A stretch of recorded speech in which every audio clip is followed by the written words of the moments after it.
আচলতে অকণমান কথাখিনি বুজাই দিছোঁ। মাননীয় মুখ্যমন্ত্ৰী মহোদয় যোৱা বিধানসভাত প্ৰথমখন এইখন চৰকাৰৰ প্ৰথম বিধানসভা যেতিয়া হ'ল আমাৰ কিছু কথা বতৰা চলিছিল। চবৰে নিজৰ নিজৰ সকলো বিধায়কবিলাকৰ নিজৰ সমষ্টিবিলাকৰ কিছুমান অভাৱ অভিযোগ। এতিয়া মুখ্যমন্ত্ৰী মহোদয়ে ক'লে যে আমাৰ অসমখন বিভিন্ন জনগোষ্ঠীয়ে বসতি কৰে আৰু বিভিন্ন জনগোষ্ঠীয়ে বিধায়ক আমাৰ সমষ্টিৰ পৰা আহে পবিত্ৰ বিধানসভাত। সেইকাৰণে উজনিৰ বিধায়ক নামনি, নামনিৰ বিধায়ক উজনি আৰু বৰাকৰ বিধায়ক ব্ৰহ্মপুত্ৰ, ব্ৰহ্মপুত্ৰ বিধায়ক বৰাকৰ এটা ভ্ৰমণ।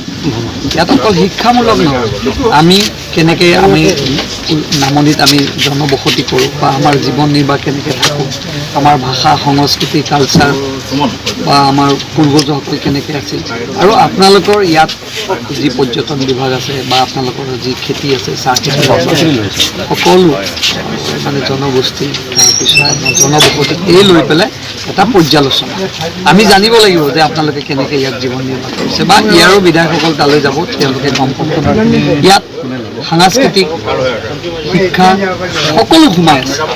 সেই উদ্দেশ্যে আজি আমি মুনাকণ বৰুৱা বিধায়ক তেওঁ আমাক ইয়ালৈ আমন্ত্ৰণ কৰিছিল। তেওঁ আজি নাই, কিন্তু তেওঁলোকৰ ইয়াত ৰিপ্ৰেজেণ্ট আছে বা আমাৰ জিলা পৰিষদো আছে। আমি সকলোৱে মিলি আজি ভ্ৰমণলৈ আহিছোঁ। ইয়াত কিছু গাঁৱলৈ যাম আৰু আমাৰ আজি ডিব্ৰু চৈখোৱা এই নদীটোত কি ক'ত কিয় বিখ্যাত, ইয়াত কি কি মানে প্ৰজাতি আছে এইবিলাক অকণমান চাবলৈ আমি আহিছোঁ।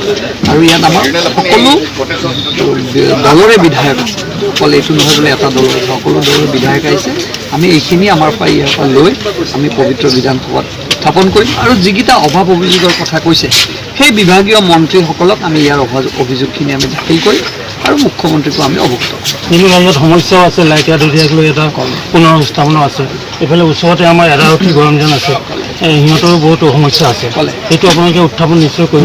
নিশ্চয় কৰিম। আমি আমাৰ যিখন আমাৰ দাখিল কৰিম তাতো দিম, বিভাগীয় মন্ত্ৰীকো দিম আৰু মুখ্যমন্ত্ৰী মহোদয়কো এইটো বিষয়ে অৱগত কৰিম। ইতিমধ্যে কৈছে, আমি কৈছোঁ আপোনালোকৰ সমস্যাখিনি আমাক দিব, আমি আমাৰ যিটো দায়িত্ব আমি নিশ্চয় পালন কৰিম। লগত কিন্তু এটা কথা, আপোনালোকৰ ভাষা সংস্কৃতি কালচাৰ জনবসতি কি ধৰণে আছে সেইটো শিকিবলৈ আমি বহুত আগ্ৰহী।